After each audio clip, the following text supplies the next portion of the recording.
Hi guys, welcome back to my channel. This is your girl Dr. T Rhodes, the one who loves to educate about epilepsy disease. So today we're going to identify how seizures are being classified.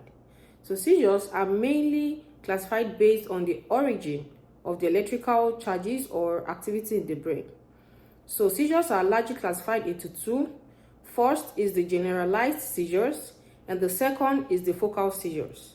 So to talk a bit on the generalized seizures, these are seizures that arise from both cerebral hemisphere, that is the both region of the two halves of the brain, and it is always featured with lost consciousness, and also awareness of an individual is being impaired. More so, generalized seizure has been further divided into two parts, including the generalized motor seizures.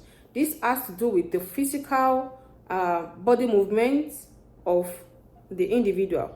So in a generalized motor seizure condition, there is sudden impairment of consciousness and there is a number of body movements that is being altered, including a situation of tonic seizure.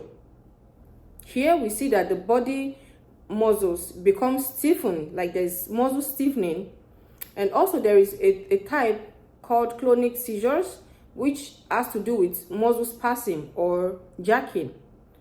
And also we have the atonic seizure, which has to do with muscle becoming really weak, and we have myoclonic seizure, which has to do with the muscle being twitching. I've explained the physical activity of this type of motion in my previous video. I would like you to check that out. I'm going to link this to the description box. To continue, generalized seizures are also divided into the second subgroup, being the generalized non-motor seizure. And in this case, it is typically identified with absent seizures, which are mostly found in children and adolescents. It is a situation where patients generally become lost in thoughts or in awareness, and they begin to stare into the air. And this is, like I said, is most common in children.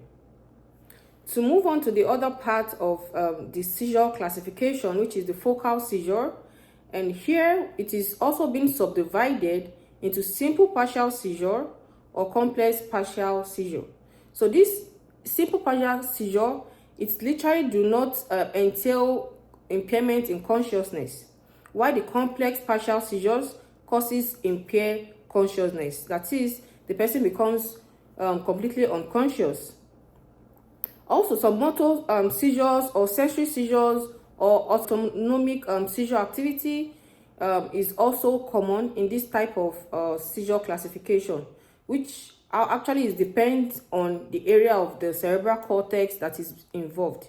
That is, if it is in the sensory part, it depends on the part of the brain, since it is just one hemisphere. However, it is important to know that focal seizure can spread to both hemispheres of the brain and turning out to be a generalized seizures. So what is often observed in generalized seizures that has to do with motor impairment are those I've listed before, and focal seizure can also lead to generalized seizure.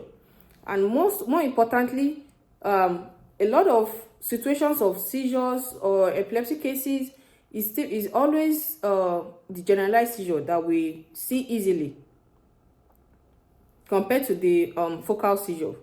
But whichever ways, whenever a seizure is being identified in an individual, it is important to seek medical consultation, to seek medical advice before it gets out of hand.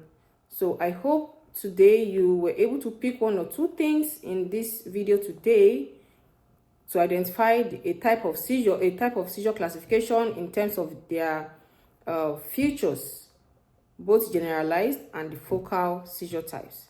Thank you guys for listening to me this far. I hope you have learned one or two things in this video.